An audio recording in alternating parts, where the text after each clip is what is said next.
The Name Jar by Yang-Suk Choi explores the concepts of identity and fitting into a new environment. When a young Korean student moves to America, she is torn between using her Korean name, which other students have difficulty pronouncing, or adopting a new American name. Her classmates support her in making this decision by helping to come up with possible names she could use. After sharing the name stamp her grandmother gave her with another student, and being welcomed into the community at a Korean market, Yoonhae sees parts of her past positively reflected in her new home environment. This realistic fiction picture book is relatable to new students on the first day of classes and highlights the importance of creating a welcoming environment, especially for students from different cultural backgrounds. This book can be explored through a read aloud by the teacher. Students will be looking for important ideas from this book, including the themes of bullying, inclusion, and being part of a multicultural classroom. Students will contribute to a group discussion about how much of your identity is associated with your name and your family. Have students share any other cultural traditions that they are aware of relating to names. Have students share what they think makes a classroom a safe and welcoming place for new students.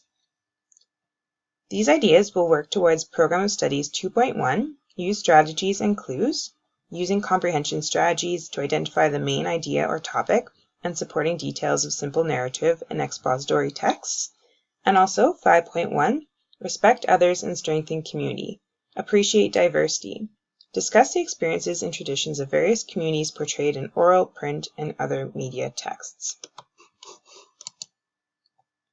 Show students how to conduct an internet search to find the meaning of their name if they don't already know it.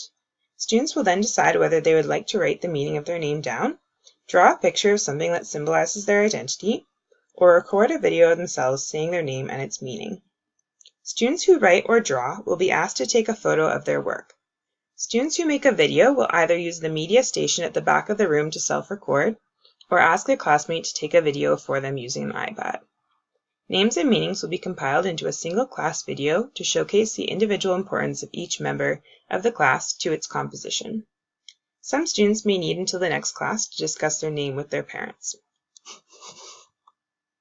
This will work towards 2.2, Program of Studies, Respond to Texts, Constructing Meaning from Texts, connect situations portrayed in oral, print, and other media text to personal and classroom experiences.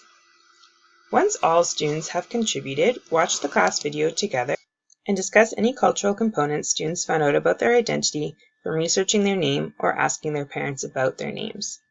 Connect this back to the book once again by looking at how Yoonhae found her own sense of community, seeing things like Kim's Market in her neighborhood and being welcomed by the shopkeeper there, and discuss if there's any aspects of a student in your class's community that makes them feel more welcome. Further reflection on bullying and identity could be established by having students write about or share with the class a personal experience where being called a name other than their own made them feel good, for example, smart, beautiful, or funny, and in comparison, have students write about or share a time they were called a name that made them feel bad, such as stupid, ugly, or boring. This lesson could be especially relevant at the beginning of the school year, when you're welcoming new students to your class and really thinking about the class environment. It's important to encourage students to use other names with respect and to also think about how they talk to their peers.